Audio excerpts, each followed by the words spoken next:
Bonjour à tous et bienvenue dans cette nouvelle vidéo. J'espère que vous allez bien. Aujourd'hui, on va faire un exercice sur la cryptographie en langage C. Sans trop tarder, on va découvrir ensemble l'énoncé de l'exercice. Alors, l'exercice est composé de deux parties. La première consiste à écrire une fonction qui s'appelle Wegener-Inc, qui prend en paramètre un message de type chaîne de caractères et une clé qui est de type chaîne de caractères également. La fonction chiffre le texte avec la clé en utilisant le principe du chiffre de Wegener.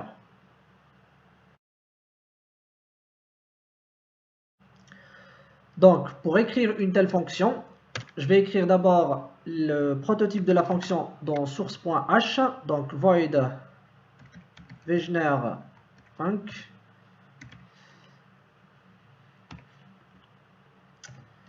Ça va prendre const char, ça va être texte, const char étoile key et char étoile ciphertext. Donc je copie ça et je le colle dans le point C, le source.c. Donc pour écrire cette fonction, alors on a besoin d'un entier i pour parcourir le texte. On a besoin également de size pour stocker la taille de la clé.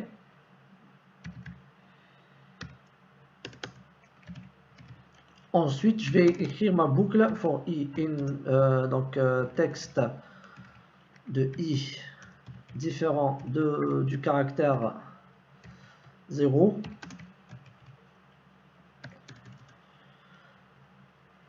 Donc, on va tester si le caractère courant, c'est-à-dire texte de i est compris entre A minuscule et Z minuscule. Donc, il est inférieur ou égal à petit a. Et texte de i supérieur ou plutôt, alors là c'est supérieur ou égal et là c'est inférieur ou égal à petit z. Donc là, dans ce if là, ça veut dire on est sûr que notre caractère courant est une lettre en minuscule. Maintenant, je vais calculer le rang du nouveau caractère, c'est-à-dire par lequel je vais remplacer le caractère courant de texte de i. Donc int rang égal. Donc ça va être texte de i plus key de i modulo size of modulo size. Tout ça moins 2 fois petit a. Et tout ça, modulo, ça va être modulo. Donc le caractère courant est shifté, c'est-à-dire est décalé par le caractère de la clé. Ensuite, moins 2 fois a parce qu'on cherche ici le rang, c'est-à-dire l'indice par rapport au début de l'alphabet. Une fois qu'on a calculé ça, il se peut que ça dépasse 26 et du coup il faut faire modulo 26. Ensuite, je fais ciphertext de i égale donc petit a plus rang. Donc j'ai calculé le rang par rapport à a, donc maintenant il suffit juste de faire a plus rang pour retrouver le caractère et le mettre dans ciphertext. Ensuite, dans le else, donc je fais la même chose, je vais copier cette partie là, je fais le if. Par contre là je teste les majuscules, donc A et Z majuscule et ici A majuscule. Ensuite le rang, il y a quelques petits changements à faire ici. Donc comme texte est en majuscule, je ne vais pas faire moins A, mais ça va être donc moins petit a, c'est celui de la clé, et moins grand A, c'est pour texte, puisque texte de i, il est en majuscule. Donc voilà pour le deuxième, pour la partie majuscule. Et dans le else, je fais ciphertext de i reçoit texte. Tout simplement parce que c'est pas un caractère alphabétique et donc on ne le chiffre pas, il ne sera pas modifié. Maintenant, quand on termine de faire tout ça, il faut ajouter le dernier caractère, ciphertext de i égale le caractère fin de chaîne de caractères. Donc voilà pour Wegener Inc. Donc pour pouvoir utiliser strlen, j'ai besoin de string.h.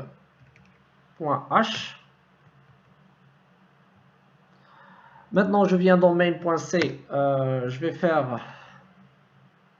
char, par exemple, texte de 100 égale hello tout le monde. Ensuite, char ct pour ciphertext de 100 également. Ensuite, je vais appeler Wegener Inc. Donc texte. La clé, par exemple, on va dire c'est crypto. Et je vais prendre ct. Je vais mettre le résultat dans ct ici. Ensuite, je vais afficher les deux. Donc texte égale pourcentage s. Et je lui donne texte. Ensuite, printf. ct égale pourcentage s. Et je lui donne ct. On compile, il n'y a pas d'erreur. On exécute, on trouve que le texte c'est hello tout le monde.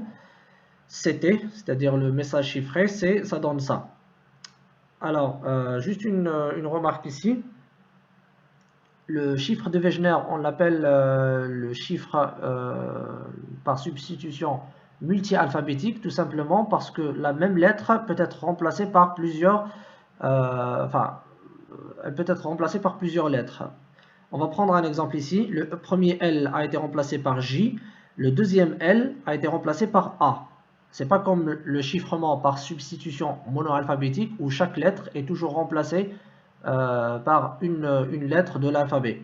Pareil ici pour le T, une fois on l'a remplacé par V et la deuxième fois, le deuxième T a été remplacé par I.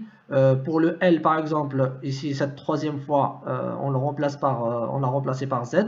Donc en fait ici le chiffre de Wegener est beaucoup plus robuste par rapport au chiffrement par substitution monoalphabétique. Bien que les deux ne soient pas utilisés maintenant, puisqu'on a réussi à les casser, on a trouvé une méthode pour les casser tous les deux. Donc voilà pour cette première fonction. Alors on va passer maintenant à la deuxième partie de l'exercice, celle qui consiste à écrire la fonction Wegener-Deck qui prend en paramètre un texte chiffré et une clé. Et cette fonction, en fait, elle effectue juste le déchiffrement en suivant le principe du chiffre de Wegener. Donc on va d'abord commencer par écrire le prototype de la fonction. Il ressemble beaucoup au prototype de la fonction chiffrement. Donc là, je vais remplacer deck. Ensuite, là, ça prend un ciphertext. La clé, ensuite, ça prend un texte. Donc, je vais copier tout ça et je vais le coller ici. En fait, pour écrire cette fonction, en fait, on a deux méthodes au moins. Donc, la première méthode consiste à copier toute cette partie-là et modifier certaines parties. Notamment, en fait, ce plus-là, il devient moins parce que quand on fait le chiffrement, on fait un plus. Donc, on ajoute quelque chose au caractère courant. Donc, pareil, ici, c'est le plus, il devient... donc, on ajoute... Donc, ça, on fait un décalage. Dans le déchiffrement, on fait un moins, bien sûr avec des modifications ici, des modifications appropriées. Donc la deuxième méthode maintenant, c'est de profiter de cette fonction-là. Au lieu de copier-coller ça, on va juste calculer l'inverse de la clé. Ensuite, on appelle la fonction Wegener-Inc avec cette inverse de clé. Donc pour cela, j'ai besoin de inside i size égale strlen de key. Ensuite, j'ai besoin de char. Par exemple, je vais l'appeler key temp. C'est l'inverse de la clé. C'est la chaîne de caractères qui va contenir l'inverse de la clé. Ensuite, je vais mettre size plus 1. Donc, je vais compter tous les caractères de la clé. Plus le 1, c'est pour... donc, on réserve plus 1 qui va stocker le dernier caractère, c'est-à-dire le 0 qui va limiter, qui va marquer la fin de la chaîne. Donc voilà, j'ai déclaré cette chaîne de caractères. Alors, je vais ajouter également un i ici. Maintenant, je vais construire ma clé, l'inverse de ma clé. Donc, i égale 0.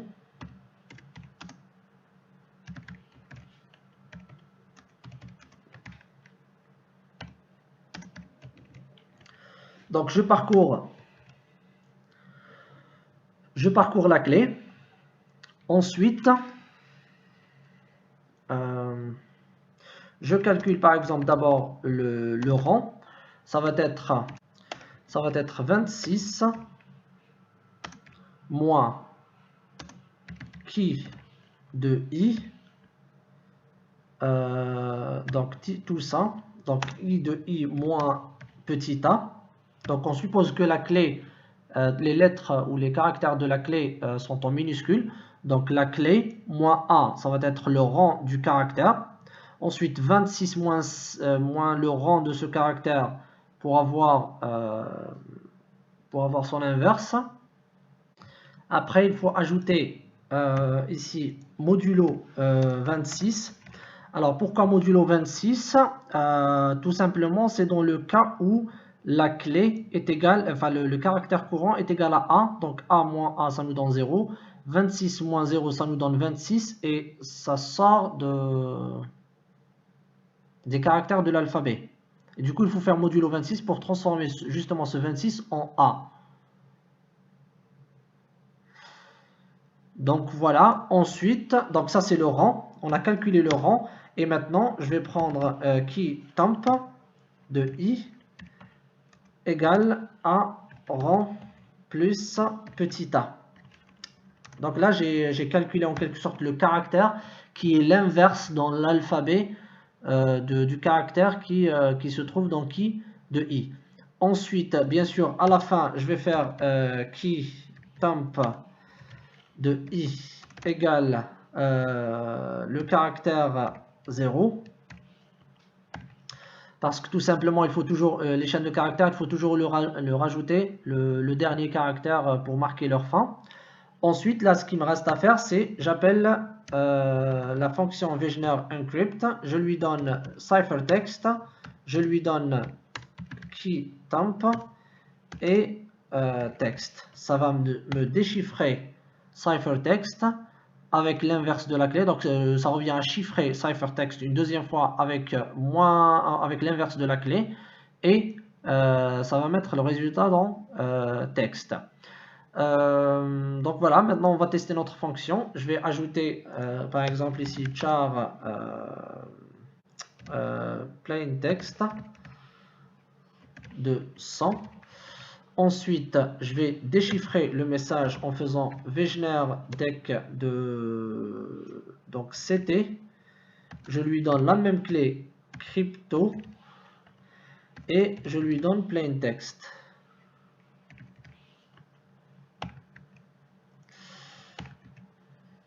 Donc maintenant, je vais afficher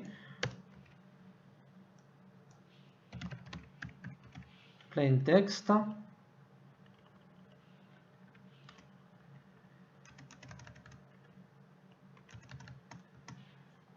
Et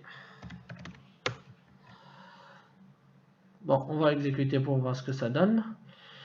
Donc ça nous donne bien le message original. Donc le message texte, c'était hello tout le monde. Le message chiffré, ça nous donne tout ça. Ensuite, quand on le déchiffre avec WegenerDeck qui profite de Wegener-Unc, donc WegenerDeck, elle calcule juste l'inverse de la clé et ensuite elle calcule Wegener-Unc pour déchiffrer le message. On obtient bien le dernier, plutôt le message original. Donc voilà pour cette vidéo, j'espère qu'elle vous aura plu. N'hésitez pas à la liker et la partager. Et n'hésitez pas également à vous abonner à ma chaîne YouTube. J'espère vous retrouver dans une prochaine vidéo prochainement. Je vous dis à bientôt et au revoir.